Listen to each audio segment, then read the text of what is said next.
Haleluya. Kita buka kitab Mazmur ya.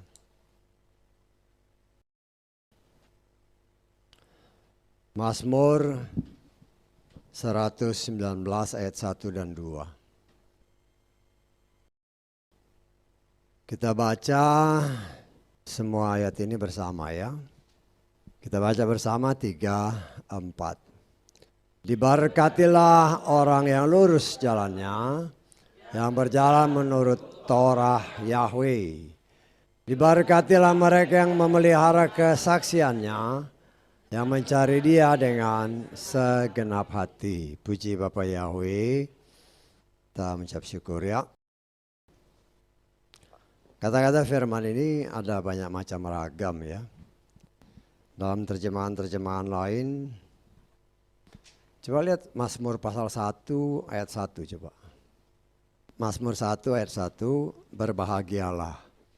Ya. Saya hanya mau kasih perbandingan. Kita lihat bahasa Inggrisnya coba. Blessed is the man, blessed, ya, diberkati.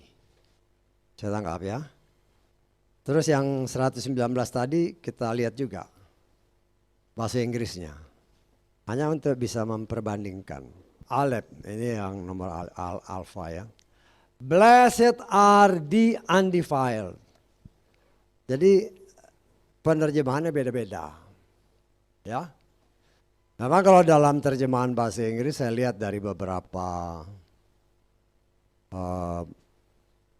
penerjemah, dia selalu diberkati. Ya. Tetapi terjemahan kita, ini terjemahan saya, ini Lugas, dia bukan diberkati, tetapi berbahagialah. Nah, kemudian kita lihat dari terjemahan yang sama, ILT,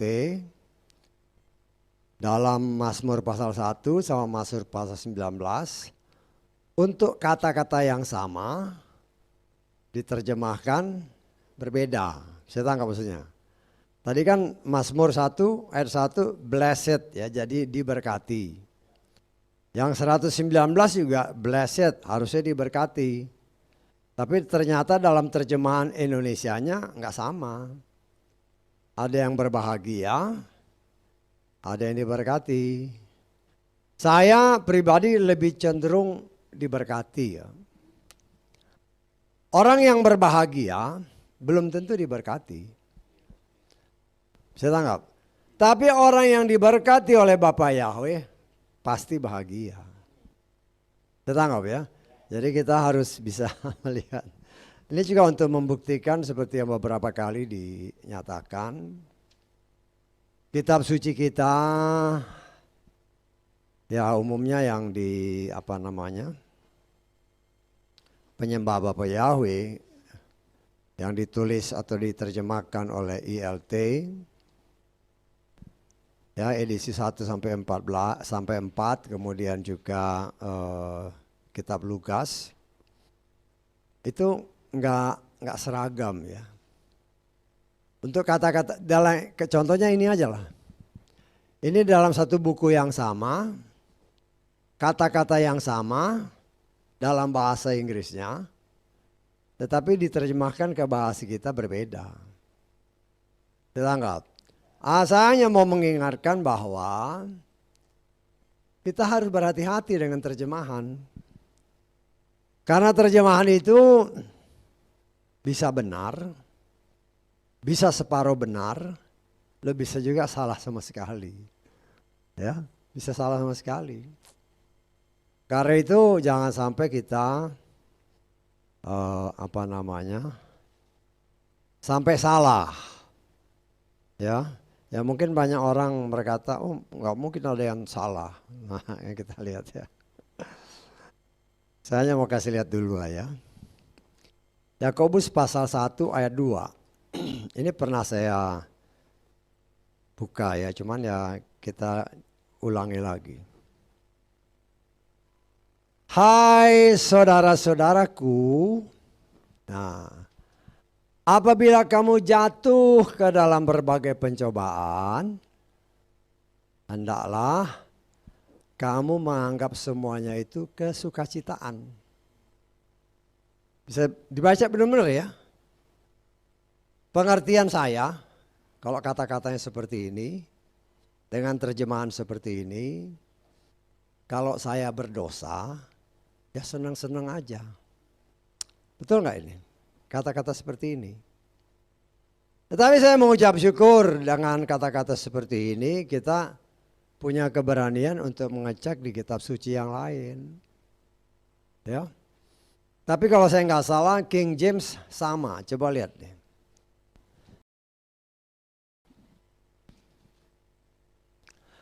My brethren, count it all joy when ye fall into diverse temptation. Sama ini. Sama yang tadi. Bahasa Indonesia. Tetapi saya bandingkan dengan penerjemahan Hans Spengler. Saya bandingkan dengan terjemahan James Stream. Saya bandingkan dengan terjemahan NIV. Itu beda. Ya, itu beda. Ya, kalau saya coba terjemahkan dari bahasa Inggrisnya ke bahasa Indonesia, nanti saudara bandingkan dengan ini ya. Ya, saudara lihat ini, saya baca terjemahan bahasa Inggrisnya dahulu, nanti saya coba terjemahkan secara bebas.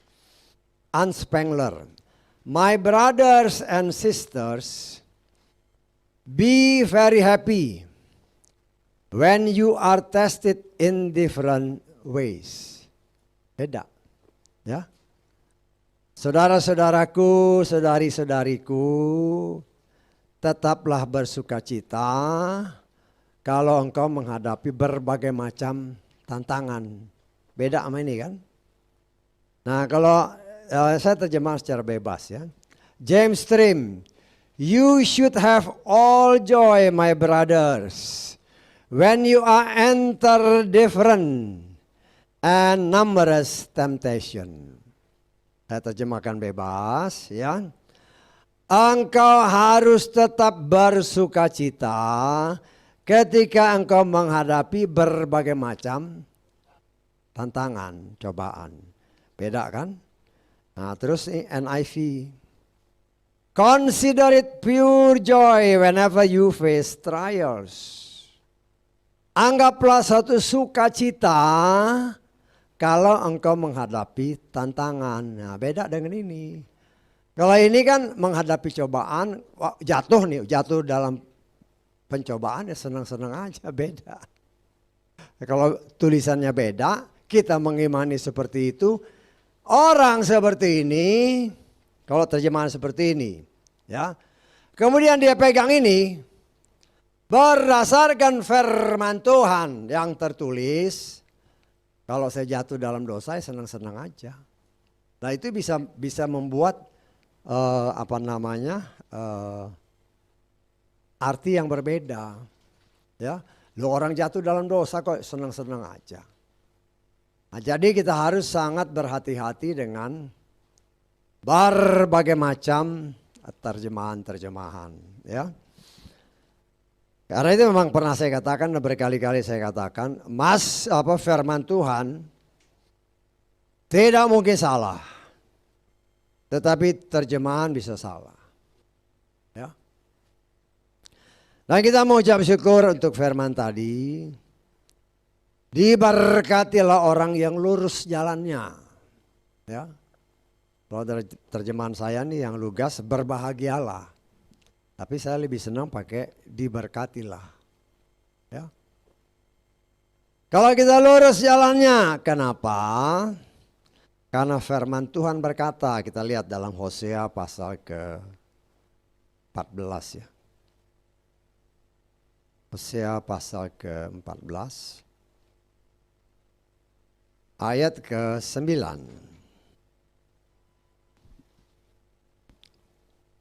Siapakah yang bijaksana dan memahami semuanya ini? Yang memahami dan mengetahuinya, sebab jalan-jalan Yahweh adalah lurus.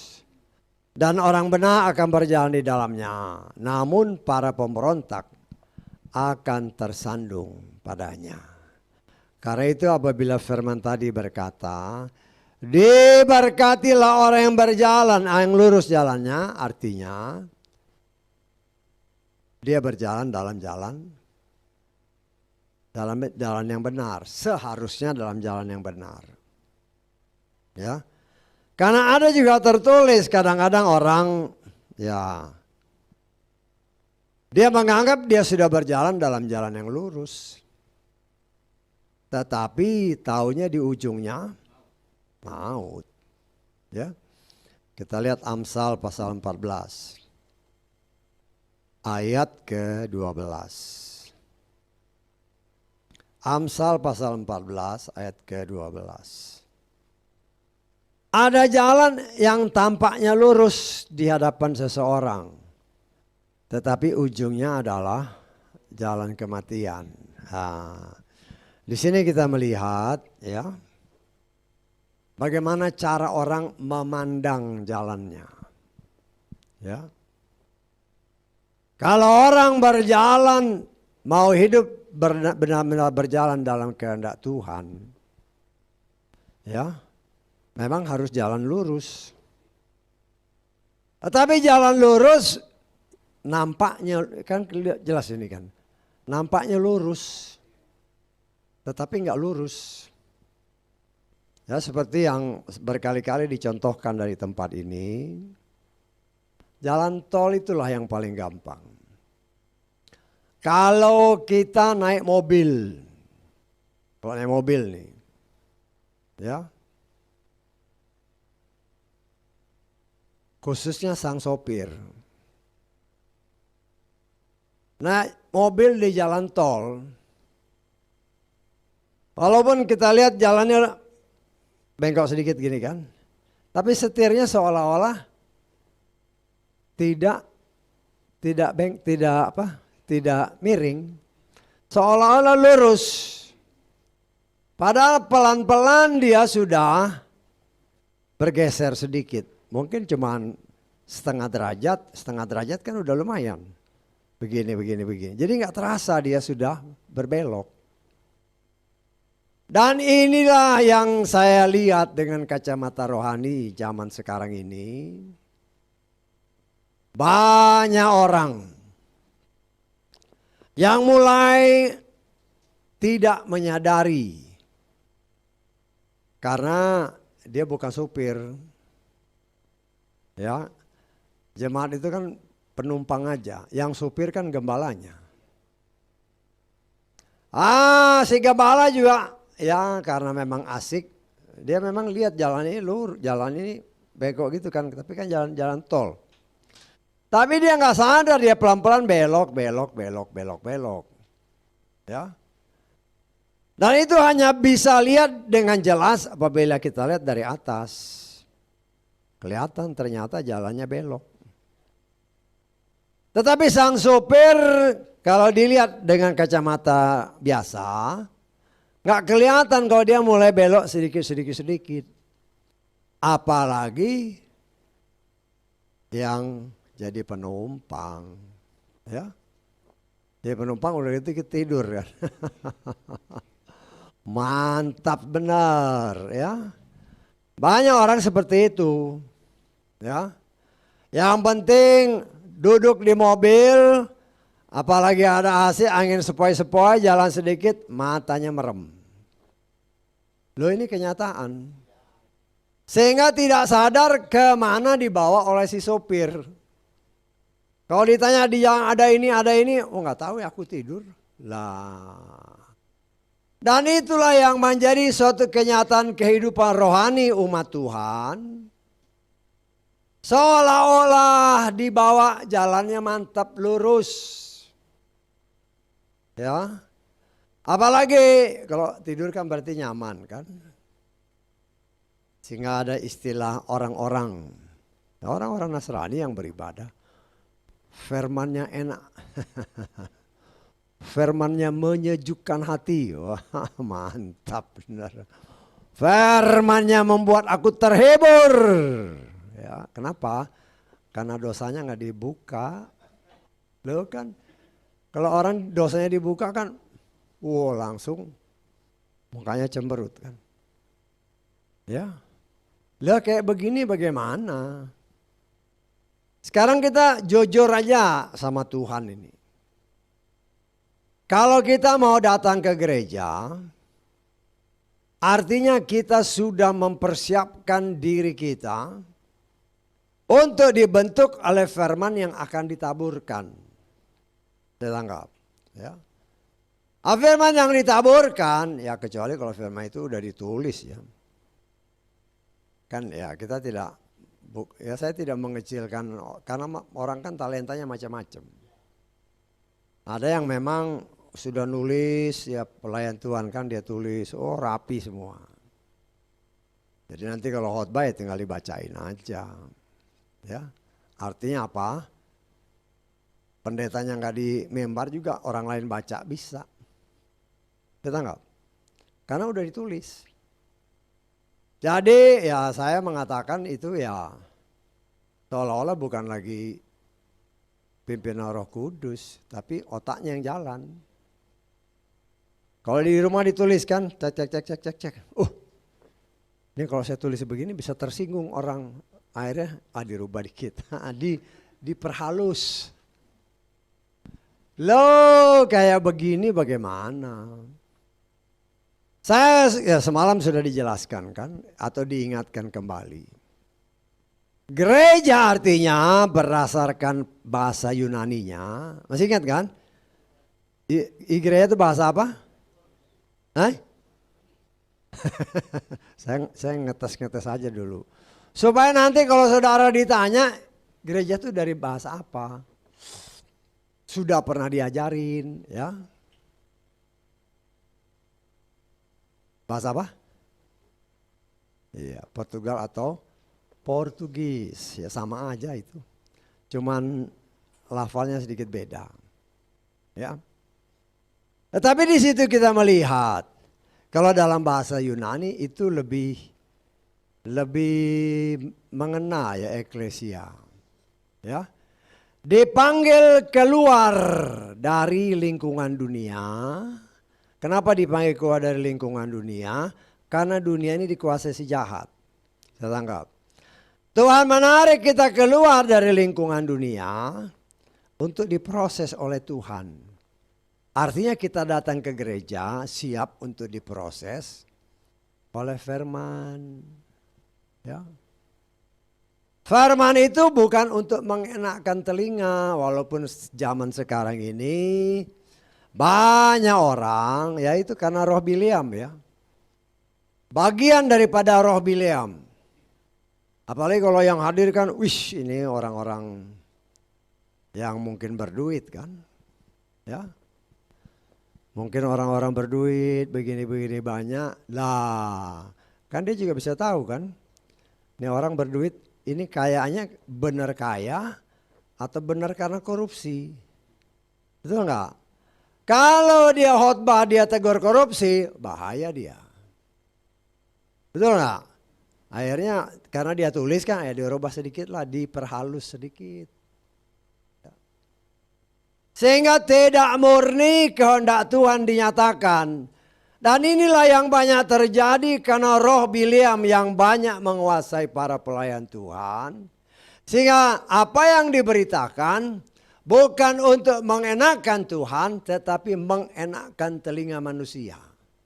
Dan itu saya mengucap syukur, itu bagian daripada penggenapan firman Tuhan. Karena ada tertulis akan datang waktunya, ya. Akan datang waktunya orang tidak lagi bisa menerima ajaran-ajaran yang murni dari Tuhan. Ya kita baca aja deh ya. 2 Timotius pasal ke-4 ya. Ayat 2 dan 3 sampai 4 lah. Beritakanlah firman, siap sedialah, baik atau tidak baik waktunya.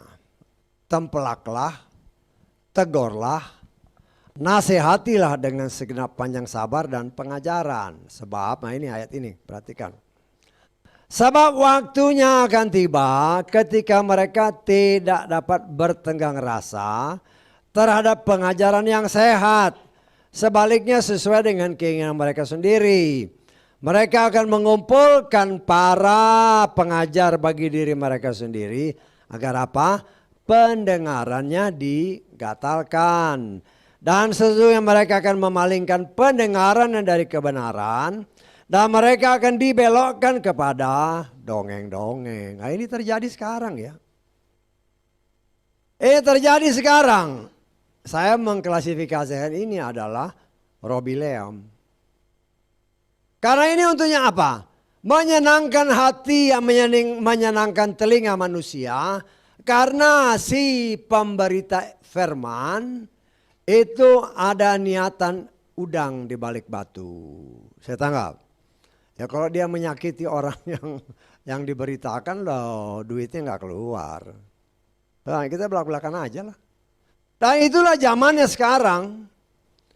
Zaman yang berkali-kali diingatkan. Ada 3 roh yang menguasai akhir zaman. Itu sekarang terjadi. Ya. Hampir dalam seluruh organisasi gereja. Karena mereka berpendapat, ya macam-macam pendapat lah. Ya. Jangan sampai kita menyinggung perasaan orang. Loh berkali-kali, tapi kalau baca firman tadi kan, tegurlah, tempelaklah. Loh. Mulut apa ngomongnya enak, tapi nggak berani menyampaikan. Nah kemarin juga kan, ditusuk, dihajar. Tapi kan itu tidak dilakukan. Loh tapi kalau yang ini yang pakai hikmat lah caranya ya, macam-macam lah. Cara orang menghimbau si pemberita firman. Intinya satu, jangan menegur orang. Lah. Artinya apa? Supaya telinga orang yang dengar jangan sampai merah, ya. Kan kita harus, ya nanti kalau orangnya marah, dia nggak mulai ke gereja, lah bagaimana? Kita mau supaya orang dengar firman yang benar, supaya terjadi pertobatan, supaya orang selamat, betul nggak? Buat apa gereja penuh, ya? Katakanlah kita punya gedung gereja dengan kapasitas 100.000 orang. Penuh semua tempat duduk 100.000 orang. Tetapi saat sangkakala berbunyi, cuma 1 orang yang diangkat. Buat apa? Bisa tangkap maksud saya? Buat apa? Enggak ada gunanya itu. Karena apa? Karena yang firman yang diberitakan itu bukan untuk mengajar jemaat. Sehingga jemaat kelakuannya tidak berubah. Ingat, yang bisa merubah kita itu hanya firman. Bukan dengan perkataan yang lemah lembut. Perkataan yang sesuai dengan apa yang tertulis. Jangan pakai hikmat sendiri. Itulah yang Tuhan katakan, jalan yang lurus. Nyatakan apa yang harus dinyatakan, jangan dibelok-belok, hanya untuk mengenakkan telinga. Ya, kan jelas tadi dikatakan, ya. Diberkatilah orang yang jalannya lurus, jangan belok-belok. Kalau ngomong ya ngomong apa adanya. Karena kita sebagai pelayan Tuhan, saudara pelayan juga ya. Kita semua adalah pelayan-pelayan Tuhan sehingga ketika kita ada di luar sana, jangan ngomong pelintat-pelintut ke sana kemari. Nyatakanlah apa firman Tuhan. Ya kita mengucap syukur tadi kan kesaksian kan. Ada orang nih bisa diberitakan firman. Oh ya pengajaran kan baru-baru aja kan diingatkan lagi kan. Nah, kita harus, tidak semua orang punya keberanian seperti itu ya. Tidak semua orang punya keberanian seperti itu. Makan sama-sama nih, loh, kan di warung gitu kan. Saya bisa bayangin lah kalau namanya warteg kan warung bakso kan. Wah ini bayang dia, berarti ini orang Nasrani. Dihampirin, berani tanya.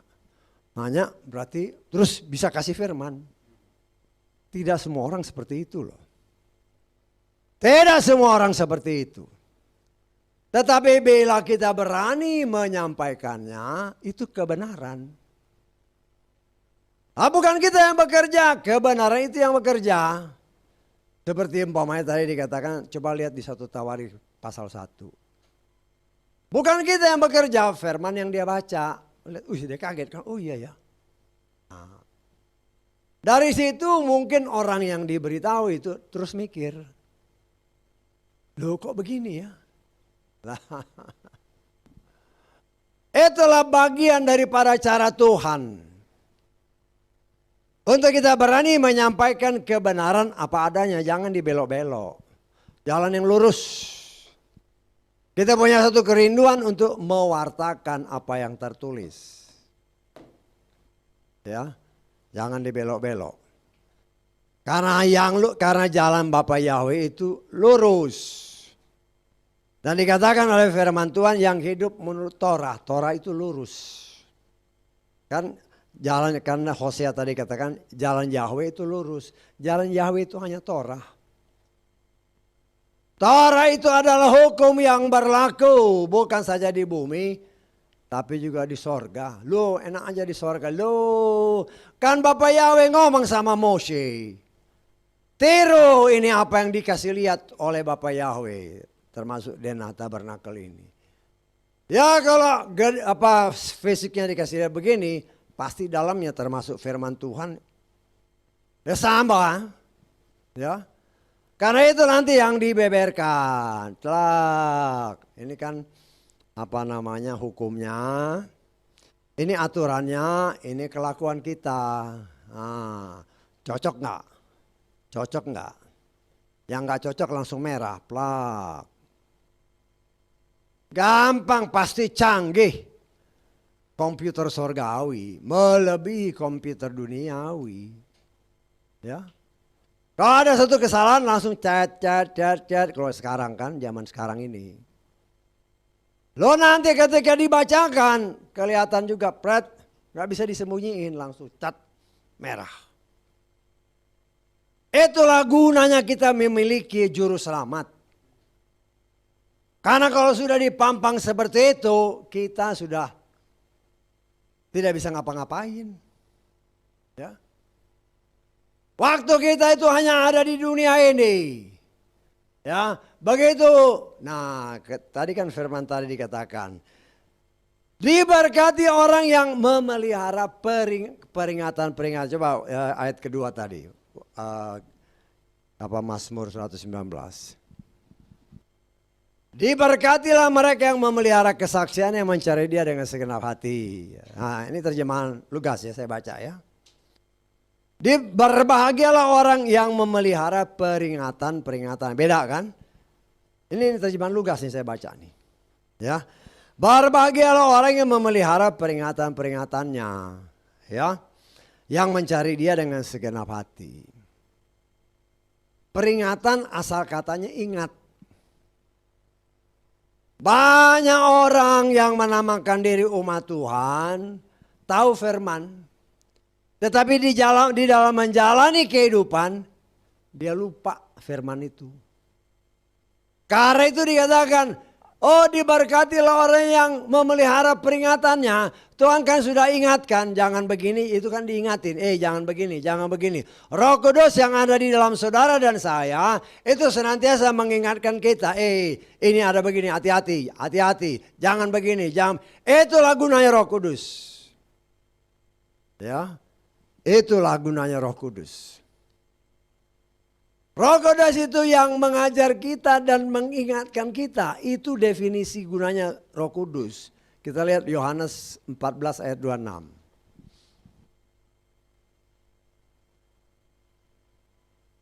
Namun penghibur yakni Roh Kudus yang akan Bapa utus dalam namaku. Perhatikan. Dia akan mengajar kamu segala sesuatu dan akan mengingat kamu segala sesuatu yang telah kukatakan kepadamu. Ya, yang telah kukatakan kepadamu. Jangan anggap enteng ya yang telah kukatakan kepadamu. Kenapa dia katakan begitu? Karena apa yang dikatakan Yeshua itu yang akan menghakimi kita. Bisa tangkap? Kalau dia nggak pernah ngomong, ya nggak masalah. Tapi karena dia ngomong, lah itu yang menghakimi kita. Bisa ditangkap maksudnya? Ya, jadi jangan sampai kita salah tangkap. Kita lihat ya. Yohanes pasal ke-12. Ayat ke-47. Jika seseorang mendengarkan firman-Ku dan dia tidak percaya, perhatikan ayat selanjutnya. Terus, aku tidak menghakiminya, sebab aku datang tidak untuk menghakimi dunia, melainkan untuk menyelamatkan dunia. Siapa yang menolak aku dan tidak menerima firman-Ku, ia mendapatkan dia menghakiminya, yaitu firman yang apa? Telah kuucapkan. Saya tangkap. Artinya, kalau firman itu tidak diucapkan, bukan itu yang menjadi hakim kita. Bisa dimengerti nggak maksudnya? Kalau kita umpamanya kita tahu, katakanlah ya, dari 613 aturan, ketetapan dan perintah. Yang kita tahu itu cuma 10. Ya yang 10 itu yang akan menghakimi kita. Saya tanggap. Karena itu yang kita tahu. Kalau kita nggak tahu, mau dihakimi pakai apa? Kalau namanya nggak tahu, mau diapain? Itulah baiknya Tuhan. Karena itu dikatakan, firman yang kuucapkan, itulah yang akan menghakimi kita. Bisa ditangkap maksudnya? Jadi jangan sampai kita salah mengerti. Artinya ada hal-hal yang tersembunyi, yang tidak dia buka, loh kita nggak tahu. Dia tidak akan menghakimi dengan itu. Tetapi kalau hal-hal itu sudah dibuka dan kita melanggar, nah itu yang menjadi hakim kita nantinya. Kan kita sudah belajar Ulangan 29 ayat 29 kan, rahasia-rahasia yang tersembunyi itu bagi Bapa Yahweh. Saya tanggap. Nah rahasia yang tersembunyi namanya kita nggak tahu, kita nggak bisa dihakimi dengan itu. Tetapi yang dibuka, loh itu kita tahu. Nah, kita bisa dihakimi dengan itu. Bisa tanggap. Jadi yang menghakimi itu firman. Firman itu siapa ya? Firman itu ya Yesus sendiri. Ya. Kita melihat begitu sangat luar biasanya firman Tuhan. Karena itu menurut terjemahan yang saya punya ini Lukas, diberkatilah orang yang memelihara peringatan-peringatannya. Begitu banyak peringatan-peringatan Tuhan yang mungkin kita baca setiap hari, tetapi habis dibaca kita juga lupa. Kita nggak? Lupa. Lo coba aja. Tadi pagi baca firman nggak? Baca firman nggak? Sekarang saya tanya, tadi bacanya dari mana? Ingat nggak? Lo jujur lo. Ya saya ngomong ini karena saya juga ngalamin. Tadi pagi saya baca apa ya? Saya ingat-ingat lagi saya menyahut. Tadi apa saya baca ya? Wow. Lah itulah manusia. Kadang-kadang kita baca, kita mungkin kita meditasi sebentar. Tapi setelah berjalannya waktu, seolah-olah hilang begitu aja. Nah itulah gunanya Ruach Kodes. Dia ingatkan kita. Itulah gunanya Ruach Kodes, mengingatkan semua firman yang pernah kita baca. Kalau nggak pernah baca, apa yang mau diingatkan? Yang nggak ada, yang namanya nggak pernah baca. Apa yang mau diingatkan? Nggak ada. Ya, karena itu kita dihimbau oleh Tuhan. Jangan sampai kita salah. Ya, kadang-kadang kita hanya baca sambil lalu aja. Padahal sambil lalu itu ada rahasia. Ya, setelah nanti kadang-kadang kan sering begitu, ada rahasia-rahasia yang tersembunyi, padahal sepele-sepele. Ya sering kali umpamanya anak-anak kan dalam ujian-ujian gitu kan. Wah udah belajar ngelotok yang sulit-sulit. Begitu ujian, soalnya yang gampang tapi karena saking gampangnya nggak pernah belajar. Akhirnya lupa. Pernah mengalami itu saudara? Kadang-kadang kan kita yang mau ujian ini, waduh berpikirnya udah ruwet segala macam. Oh kita pelajari rumus-rumus yang udah ruwet gini. Begitu ujian, loh ini yang gampang sekali. Tapi karena gampangnya nggak pernah dibaca, ya lupa. Seringkali begitu juga kita dengan Tuhan. Seringkali itu sangat mudah, tetapi ya mungkin karena mudahnya jadi diabaikan. Ya. Kenapa? Karena daging kita ini memang belum bisa menerima firman Tuhan seutuhnya. Karena seringkali firman dengan keinginan kita itu bertolak belakang. Karena jelas dikatakan keinginan Tuhan tidak sama dengan keinginan daging. Tetapi seringkali kita akan ngotot. Seolah-olah mengajak kompromi Tuhan. Kan gak apa-apa begini sedikit. Lah itu.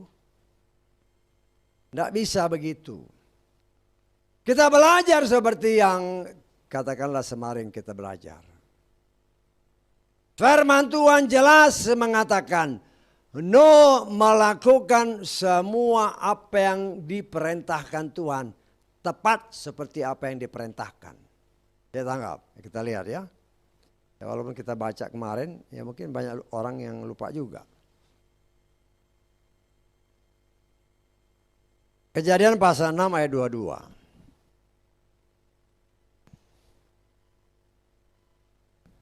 No melakukannya seperti semua yang telah Elohim perintahkan kepadanya. Demikianlah dia melakukannya.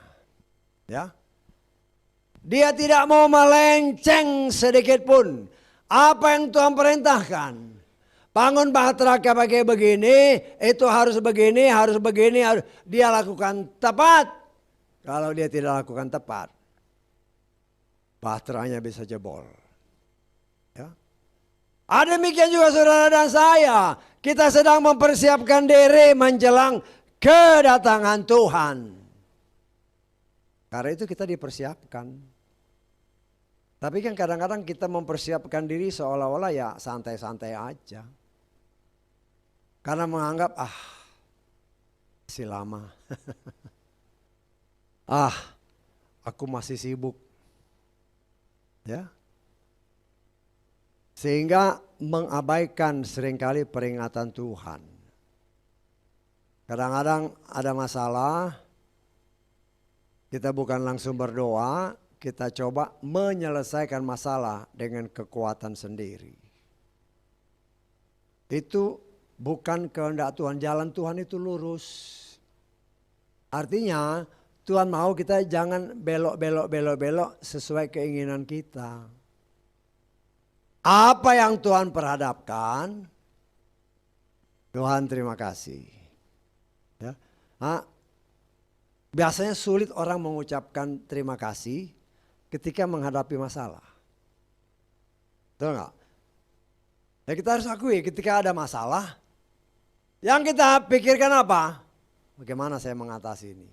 Nah, kita belajar. Tuhan terima kasih atas masalah ini. Tolong saya supaya saya bisa selesaikan. Ya. Jangan mendahului Tuhan. Kita mau kerjain dulu, nanti kalau udah mentok baru berdoa. Baru berdoa. Ya. Akhirnya sebenarnya kita jadi memperlambat. Harusnya permasalahan cepat selesai. Tetapi karena kita taruh Tuhannya di belakang. Kita mau maju duluan. Ya. Masalah tidak bisa kita selesaikan. Setelah mentok. Baru datang sama Tuhan. Tuhan tidak menghendaki seperti itu. Tapi ingat ya, Tuhan itu sangat mengasihi kita. Karena saudara dan saya adalah anak-anaknya. Dan Tuhan tidak pernah mau memaksakan kehendaknya. Tidak. Ya, apalagi kalau anak-anaknya mau ya istilah dalam tanda kutip sok jagoan ya dilihatin aja. Sampai di mana sih kemampuanmu? Sampai di mana? Ya. Nanti kalau udah mentok, ya kalau dia balik bagus. Tapi kalau nggak mau balik, ya sudah. Game udah. Ya. Tetapi kita tidak diajarkan oleh Tuhan seperti itu. Seringkali banyak hal terjadi dalam kehidupan khususnya bangsa Israel. Ketika mereka gagal dalam satu hal. Kadang-kadang peperangan kan, perang gagal. Loh kenapa? Ya. Karena seringkali Tuhan kamu perintah, ayo maju. Musnahkan semua ini. Ya mereka dengan semangat yang luar biasa. Mereka maju, mereka menyerang. Loh tapi kok kalah? Lah ternyata ada duri di dalam daging.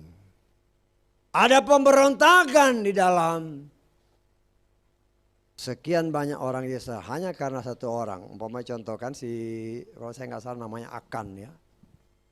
Ya. Kita siapa si Joshua kan mau menyerbu siapa kerajaan Ai kalau nggak salah. Ya. Loh kok kalah? Ya. Padahal ini perintah Tuhan. Tapi puji Bapak Yahweh ketika menyadari kekalahan mereka langsung datang sama Bapak Yahweh. Kok bisa kalah? Tuhan itu tidak bisa dibohongi. Walaupun si Akan itu sudah menyembunyikan barang jarahan yang dikhususkan untuk Bapak Yahweh. Dia taruh di dalam tanah ya namanya semua telanjang di mata dia. Ya, dari sekian ribu orang ketahuan juga kan. Diundi, ini ada berapa suku? 12 suku, diundi. Suku yang mana? Oh suku yang ini. Dari suku ini berapa keluarga? Oh yang ini. Dari keluarga ini yang mana? Ya langsung ketahuan. Tidak ada sesuatu yang bisa disembunyikan di hadapan Tuhan. Yang Tuhan mau adalah pengakuan. Dalam hidup kita juga, ya mungkin kita jalan kelihatannya lurus. Tanpa kita sadari kita jalan seolah-olah lurus. Atau kata Amsal tadi nampaknya lurus. Tetapi tanpa kita sadari kita udah nyeleweng. Karena menyeleweng yang tidak disadari. Kenapa? Ya karena mau gagah-gagahan. Karena itu kita belajar seperti yang pernah beberapa kali diberitakan. Saya pelajari Yesua. Ya. Habis kerja seharian, muter-muter beritakan Injil. Ketika semua orang tertidur, dia datang sama Bapak Yahweh laporan. Laporan semua. Ya. Laporan di situ dia lapor sama Tuhan. Kita belajar dari situ apa yang sudah kita kerjakan sepanjang hari. Sulit kita bikin laporan. Kenapa? Capek. Capek besok aja doanya. Betul nggak? Pernah nggak saudara mengalami hal itu? Udah capek besok aja doanya. Ya. Padahal Tuhan mengajarkan kepada kalian itu ada tertulis. Ketika semua muridnya sudah tidur, dia naik gunung, dia berdoa, dia ngobrol sama Bapa. Kita belajar seperti itu. Ya mungkin gak naik gunung, mungkin di kamar ketika orang semua udah tidur ya berdoa, duduk. Laporan, mungkin gak bisa laporan komplit tapi inti-intinya sudah. Dengan demikian kita melatih diri kita untuk tetap menjalin hubungan kita dengan Tuhan. Sehingga kita yang tadinya kelihatan nampaknya jalan lurus. Tetapi karena kita setiap hari laporan sama Tuhan, Tuhan kasih tahu kamu jalannya salah. Udah mulai melenceng. Ya. Itulah gunanya Ruach Kodes. Itulah Tuhan senantiasa mengingatkan, peringatan artinya diingatkan terus-terus apa yang sudah pernah dinyatakan. Firman yang sudah dinyatakan diingatin deh, ini salah, harusnya kayak begini. Tapi seringkali orang yang menamakan diri umat Tuhan, apalagi yang sudah merasa gue ini bos, gue ini hebat, ya udah. Artinya tidak perlu lagi dengar-dengar suara Tuhan. Nah, itu yang paling gampang untuk diselewengkan. Karena menganggap bahwa semua yang dia lakukan itu sesuai kehendak Tuhan. Padahal tanpa disadari, ya sudah timbul kesombongan rohani, ya melenceng. Sehingga apa yang dikatakan dari Amsal tadi itu kan, jalannya nampaknya lurus, tapi ujungnya maut. Kenapa? Karena salah jalan, tanpa disadari. Tanpa disadari. Itulah gunanya seperti yang berkali-kali diungkapkan tentang Matius pasal 7. Orang itu gak sadar dia lakukan mujizat, dia lakukan tanda-tanda ajaib luar biasa. Dengan satu kepastian, saya tafsirkan ya. Dengan satu kepastian orang-orang seperti ini, ketika nanti waktunya dia datang sama Tuhan, Tuhan bilang saya gak kenal kamu. Loh dia kaget kan.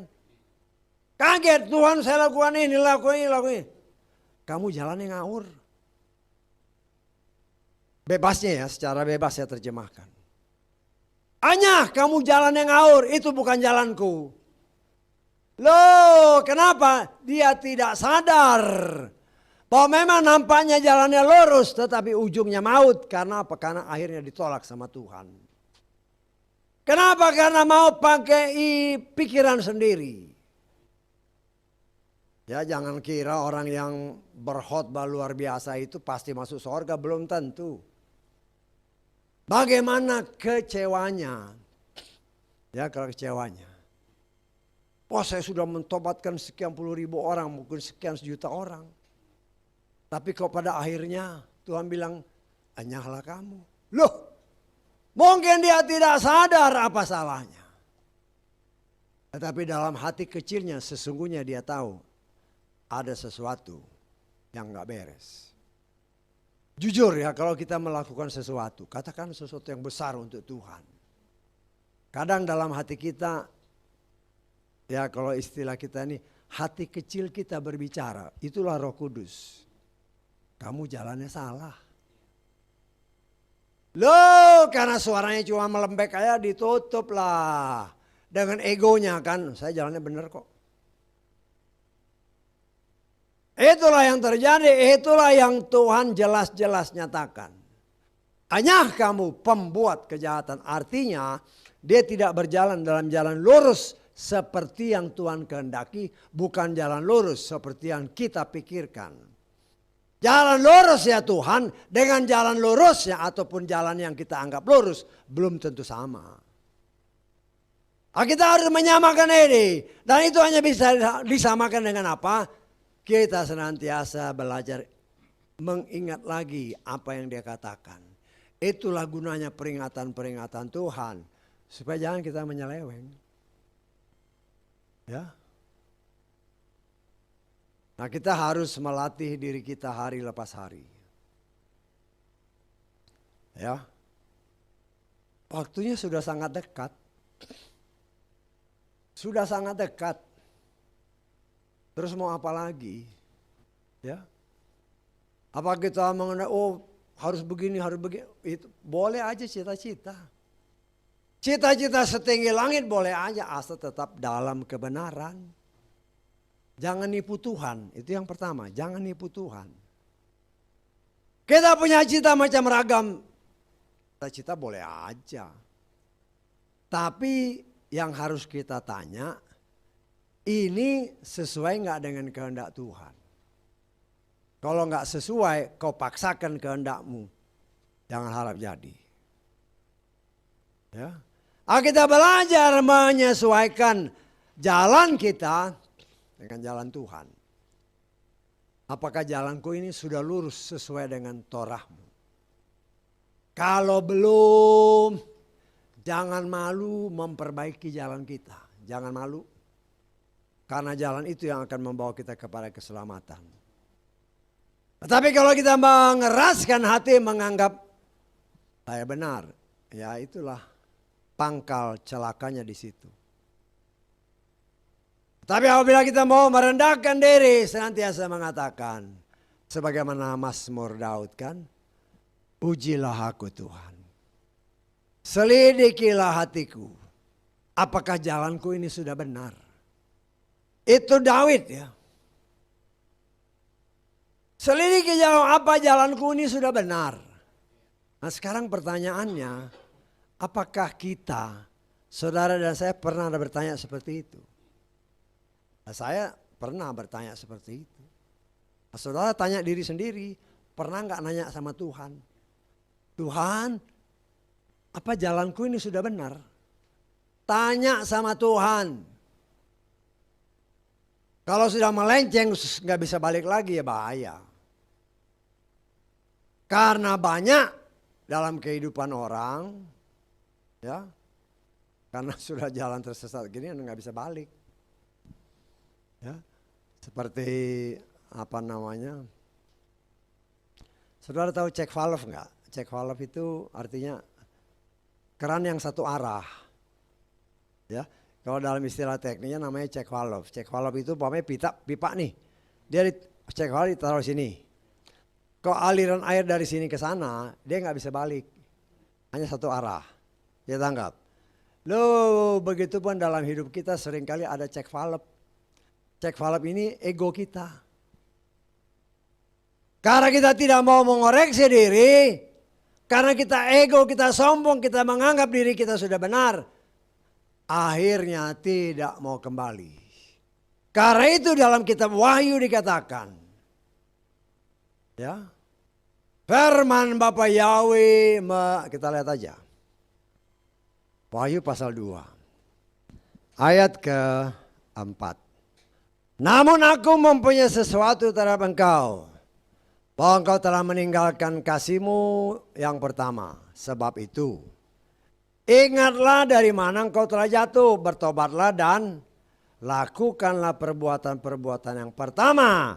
Jika tidak, aku datang kepadamu secepatnya dan akan memindahkan kaki pelitamu dari tempatnya jika engkau tidak bertobat. Ya, saya tangkap ini. Kasih mula-mula itu kasih kepada Bapa Yahweh dengan tulus dan murni. Karena itu dikatakan kamu telah meninggalkan kasih mula-mula. Karena itu ingat dari mana kamu jatuh. Ingat dari mana kamu jatuh. Kembali lagi, jangan gengsi. Saya tahu maksudnya. Ya. Karena banyak orang banyak kan harus kasih mula-mula itu kayak gimana sih? Kasih mula-mula yang pertama kasih kepada Bapa Yahweh. Kasih kepada Bapa yang berarti mengasihi semua firman-Nya. Kalau kita bisa mengasihi firman-Nya, otomatis kita mengasihi sesama. Hanya menjadi masalah seperti yang dikatakan firman tadi. Kamu sudah meninggalkan kasihmu yang mula-mula. Ingat dari mana kamu jatuh. Nah di situ kamu jatuh, balik. Ulangi lagi. Supaya jangan kau mengulangi kesalahan yang pertama itu. Ya, kan jelas dikatakan. Kembali, di mana kau jatuh, kembali. Ya. Jangan sampai kita seringkali kan gengsi. Ya. Seringkali gengsi akhirnya ya, gengsi seringkali membuat orang justru binasa. Ya. Gengsi itu kenapa? Karena sombong. Ya. Karena sombong, sedangkan kesombongan itu dibenci oleh Bapa Yahweh. Nah, kita belajar untuk mengenal Bapa Yahweh dengan benar. Itulah kasih mula-mula. Ya. Karena kita sombong. Kalau kita disadarkan, kamu sombong. Ya balik. Robah ini, karakter ini. Supaya jangan kita lebih tersesat. Di mana kamu jatuh? Situ. Di situ jatuhnya, ya kembali ke situ. Diperbaiki. Saya tahu nggak maksudnya. Nah, kita lihat di dalam 2 Raja-Raja pasal 6.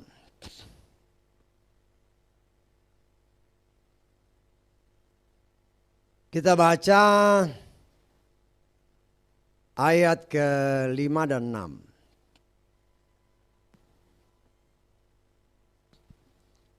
Terjadilah, ini tentang Elisa ya.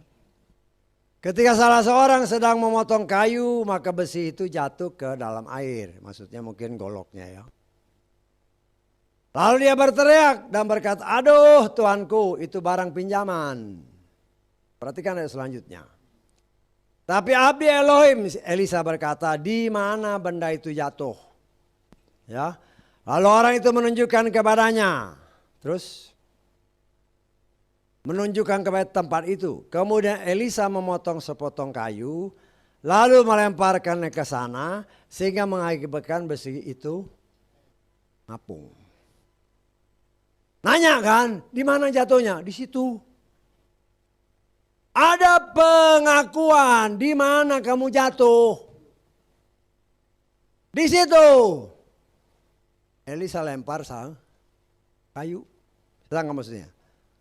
Ciluk dilempar kayu, terus ngapung. Padahal besi itu kan. Apa maksudnya?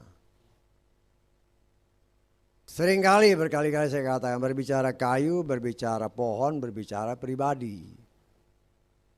Pribadi berbicara kayu juga berbicara apa? Salib Yesua. Ketika ada pengakuan yang polos, saya jatuh di situ.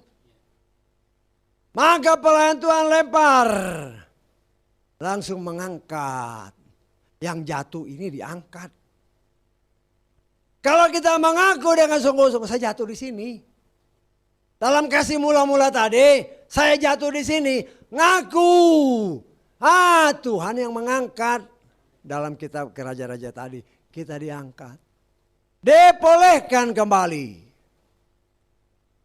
Ya, akhirnya kita seringkali seperti itu, sadar atau tidak sadar, kita menganggap kita sudah jalan benar, sudah jalan lurus. Tetapi dalam kenyataan hidup kita akan merasa, kalau kita jujur pada diri kita, seringkali kita nggak jujur sama diri kita sendiri. Kita jujur sama diri kita, sebenarnya kadang-kadang kita merasa ini kayaknya ada yang nggak benar ini. Kayaknya ada yang salah ini. Seringkali itu koreksi dari hati kecil, itu kita abaikan. Karena kita abaikan, kita tidak mau menunjukkan saya jatuhnya di sini. Ya udah, tenggelam terus. Karena itu dikatakan dalam kitab Wahyu maupun kitab Raja-Raja tadi, akui. Itu si tukang ini tadi, mama jatuh di sana kan? Dia bilang jatuhnya sana, nggak bakal ketemu. Ada kejujuran, makanya besinya keangkat. Tapi kalau dia jatuhnya di sini, dia bilang di sana, otomatis kayunya kan dilempar sana, nggak bakal keangkat. Artinya butuh kejujuran dari kita sebagai anak-anak Tuhan. Jujur terhadap diri sendiri dan terhadap Tuhan. Kalau kita mau selamat, ya jujur aja Tuhan. Kan mau selamat kan? Ya jujur aja. Jujur itu memang dilatih. Ya. Tapi kan lebih banyak orang mau berbuat bohong daripada jujur. Nah, itu banyak. Sulit untuk jujur. Ya. Tetapi sebagai anak-anak Tuhan, saudara dan saya sudah dipisahkan sebagai gereja. Dipisahkan supaya karakter-karakter yang gak benar ini dikis oleh firman. Ya. Supaya mata kita dicelekan. Sehingga ketika kita jalan, bagaimana kita tahu ini jalan lurus apa enggak. Arahkan matamu kepada, kita lihat Ibrani pasal 2. Ibrani pasal 12, sorry. Ayat 2. sambil memandang kepada Yeshua penguasa dan penyempurna iman, yang dengan mengabaikan aib ganti sukacita yang disediakan baginya, dia tabah memikul salib, maka dia telah duduk di sebelah kanan takhta Elohim. Ya, ayat 1 coba kita baca. Oleh karena itu kita juga karena mempunyai begitu besar awan kesaksian mengelilingi kita, dengan menyingkir segala rintangan dosa yang mudah menjerat, marilah kita berlomba dengan ketekunan dalam perlombaan yang disediakan sebelumnya bagi kita, sambil apa? Memandang kepada Yeshua. Saudara dan saya sekarang dalam perlombaan iman, matanya lurus kepada Yeshua, jangan kepada yang lain. Karena Yeshua itulah yang menjadi tujuan kita. Ya, ini diajarkan oleh kita berlomba ya, semua berlomba. Kalau dalam perlombaan, karena kita berlomba ini bukan berlomba tim, berlomba pribadi. Kalau berlomba tim ya harus saling topang menopang. Tapi namanya berlomba pribadi, ya masing-masing mempersiapkan diri. Tapi Tuhan bilang, arahkan pandanganmu kepada Dia. Yeshua menunggu di depan, di garis akhir. Dan Dia melihat kita sedang berusaha untuk terus maju di dalam perlombaan ini sampai garis akhir. Jalannya benar-benar lurus. Ya, pernah lihat kan orang berlomba kan ada treknya kan, garis-garis. Kau keluar trek, mungkin kau menang, tapi didiskualifikasi karena ngawur jalannya. Jangan seperti itu. Ya. Kita mau menang dalam perlombaan dalam jalan yang benar. Tapi sering kali orang mau menangnya, tapi dengan cara yang tidak benar. Kan berbagai macam cara. Ya. Berbagai macam cara. Karena saya lihat berita-berita di TV kan. Rame kan. Oh nanti kejuaraan apa sepak bola di mana, di Qatar apa di mana itu. Wah. Bagaimana mungkin mereka bisa mendapatkan apa namanya undian menang untuk mengadakan ini. Ternyata dicurigai untuk mendapatkan undian menang ini ada udang di balik batu. Ya Qatar itu kan kaya. Kita anggap jadi dicurigai ada main duit. Tetapi itulah permainan dunia. Ya mereka memang akui ada permainan. Walaupun ya coba disembunyikan. Ya. Jangankan di sana, di sini juga banyak seperti itu. Pertandingan katakanlah. Ya bola lah umpamanya. Ini sudah ditentukan. Ini yang menang nanti harus begini sini sama sini. Duit. Loh duit mainnya. Nah, itu bukan rahasia lagi, itu sudah kenyataan. Sehingga olahraga yang ada sekarang kebanyakan tidak murni lagi olahraga. Karena sudah bermain ilah zaman sekarang. Itulah Robileam. Nah, jadi jangan heran apabila orang yang sudah difavoritkan dengan segala macam klasifikasi yang luar biasa, kok kalah? Loh, ada sesuatu di belakang sana, itu bukan lagi rahasia, tapi sudah menjadi rahasia umum yang tidak perlu lagi kita herankan. Hal-hal seperti itu Tuhan tidak mau. Jangan harap mungkin kita bisa sampai dalam perlombaan Yesus sampai akhir. Tapi kan dilihat record lah, kamu nyeleweng. Didiskualifikasi, out. Karena itu Tuhan mau kita benar-benar lurus sesuai Torah. Dan di setiap jalan ini ada ingatan-ingatan. Pasang telinga baik-baik.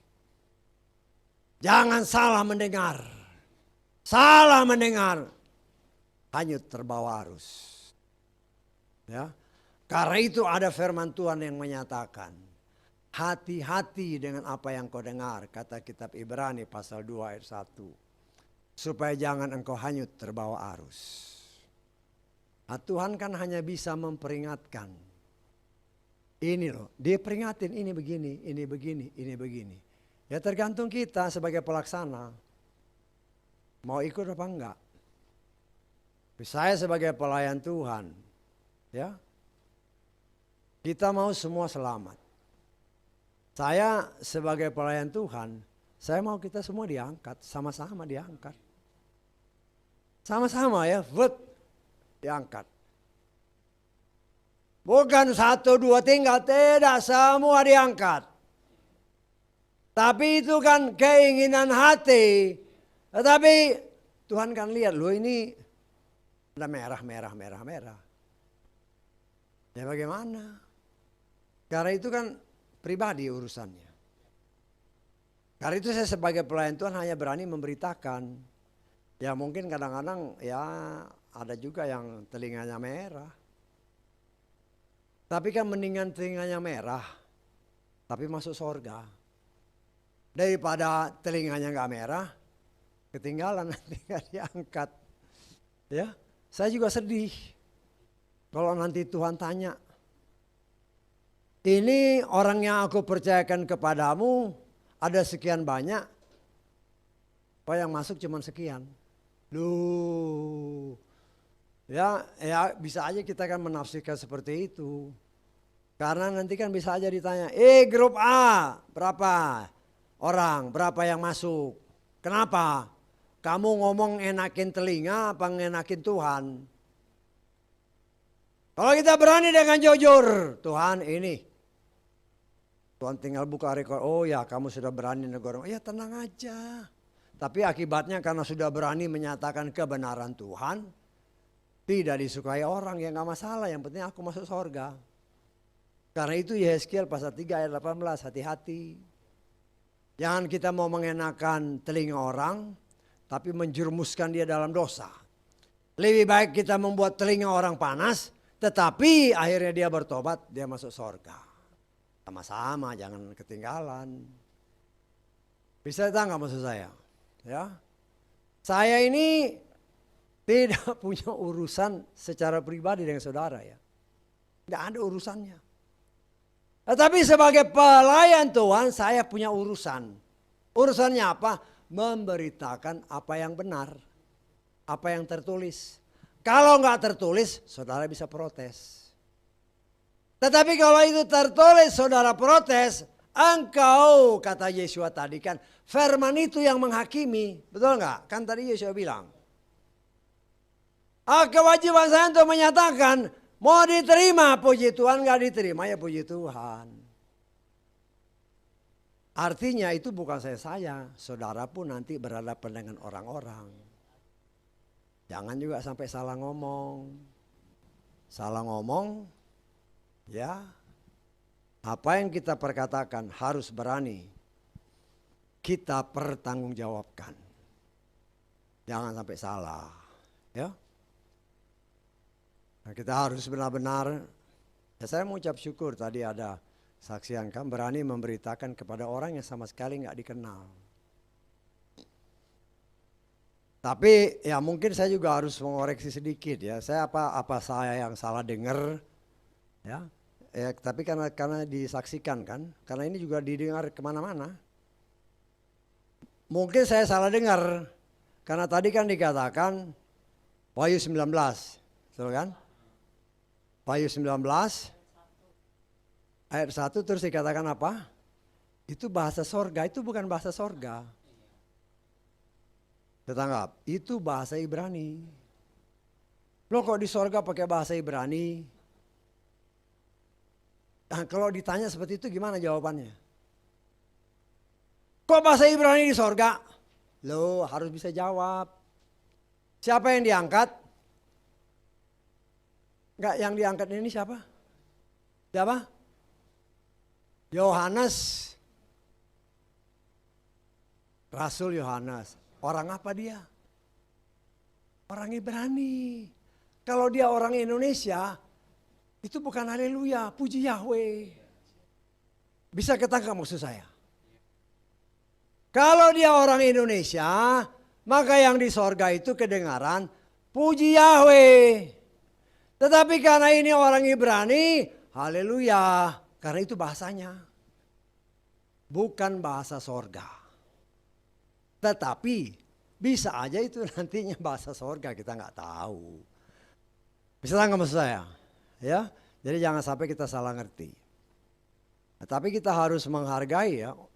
Belum tentu kita berani loh. Seperti tadi yang disaksikan.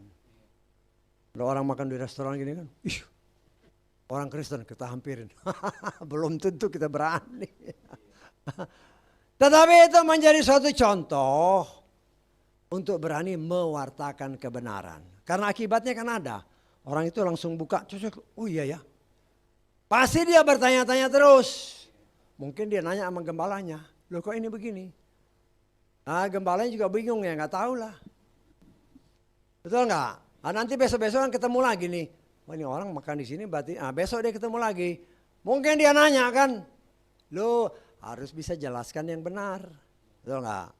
Nah itu kewajiban dari yang bersaksi tadi. Bisa tangkap? Ya karena itu kita maju bersama. Berjalanlah dalam jalan Tuhan yang lurus, yaitu Torah. Dan di dalam menjalani kehidupan ini, jangan kita bosan-bosan melihat setiap peringatan-peringatan. Kalau ada peringatan artinya kita diingatkan oleh Tuhan apa yang sudah dikatakan. Kalau kita tetap setia, kita ketemu dengan Yeshua nanti di ujung sana. Haleluya, amin.